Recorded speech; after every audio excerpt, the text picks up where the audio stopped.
Hi, my name is Braelyn Bjornson. I'm a fourth-year marketing student at the Sauder School of Business. Mental illness has impacted me both directly and indirectly for my entire life. It wasn't until last year that I decided to speak openly about my personal struggles with mental health, and since then, I've become an advocate in sharing my story and eliminating the stigmas surrounding the topic. It's one that hits far too close to home for me. And although it may be uncomfortable and shameful at times, I recognize the power in being vulnerable and sharing my personal experiences. And so on that note, I want to say thank you to Mind and for watching this video, and that I'm proud to be affiliated with a university that is making such an impact in the mental health space. Some of the most important people in my life have attempted suicide, and because of that, mental illness has always been a topic that we have discussed openly and without judgment. Unfortunately, this is not the norm for most households or social circles. And although I've never felt shameful in discussing the topic in my own home, I've always struggled deeply when it comes to asking for help.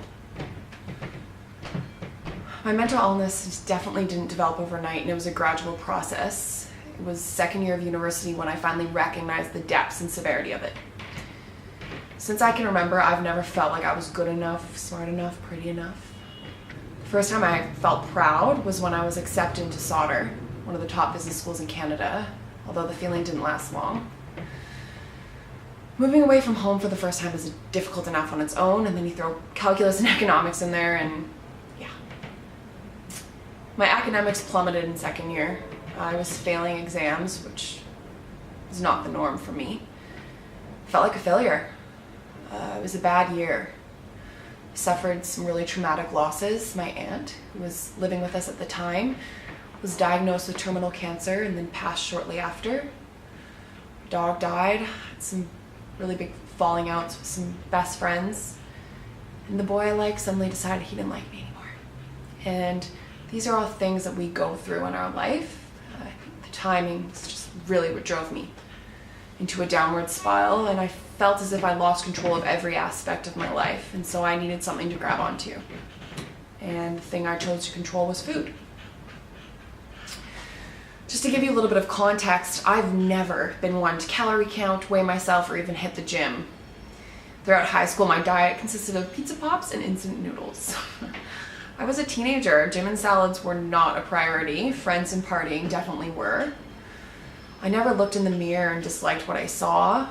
Given societal pressures, I like to think I had a relatively stable self-esteem. But given the work I've done since my diagnosis and where I am now, I just want to acknowledge how triggering the topic of eating disorders can be. And because of that, I'm going to be very conscious about what I share for the remainder of this video and the details that I give. I'm not going to share my meal plan with you or my BMI.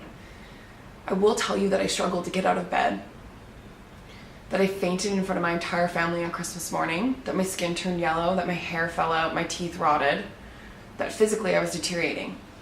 There is nothing beautiful about an eating disorder. A question I often receive is, how did you get rid of it? And are you fully recovered? It's a difficult question to answer, partly because everyone's journey is different. What worked for me isn't necessarily going to work for someone else. And to be honest, I'm still recovering.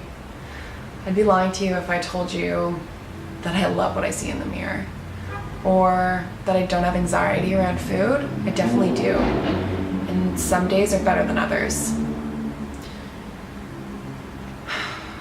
But I've come a long way. And for the majority of my recovery, only a select few knew of my illness. My antidepressants were vitamins, and my counseling sessions were dentist appointments. Despite the progress I had made, I was still ashamed of my illness, and I made a conscious effort to keep it private. It was on October 4th, 2016, when Georgia McAlpine took her own life, just weeks shy of her 19th birthday. At first, I went to a place of frustration and guilt. This was my good friend's little sister. This was not my younger sibling. It wasn't my daughter or my best friend. Yet I still found myself heartbroken and grieving. You know, I hate saying Georgia inspired me because that sounds like her suicide had some sort of positive aspect or element to it. And it doesn't. There is nothing positive about Georgia's suicide. She suffered deeply, yet she still had dreams and aspirations. She wanted to change the world for the better. And despite the unconditional love and support that surrounded her, she still felt alone. She left this world hoping that the conversation would open up. And I've made it my mission to speak openly about my battles. And since then, my story has been shared. It's been published on national platforms such as Huffington Post and The Mighty. And I am honored, and it's surreal.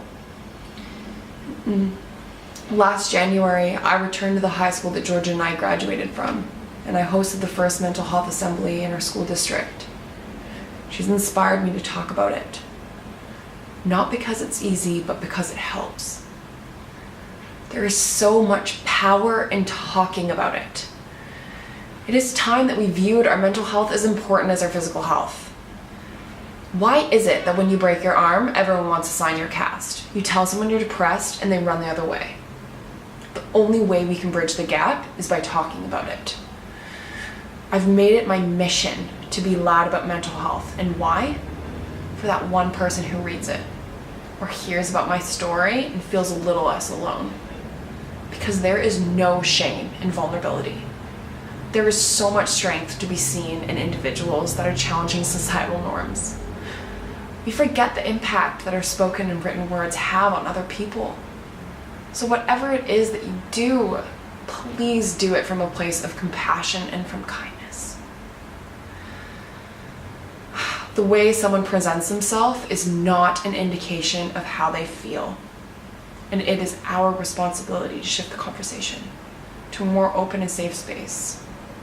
If you know someone who's suffering, reach out to them.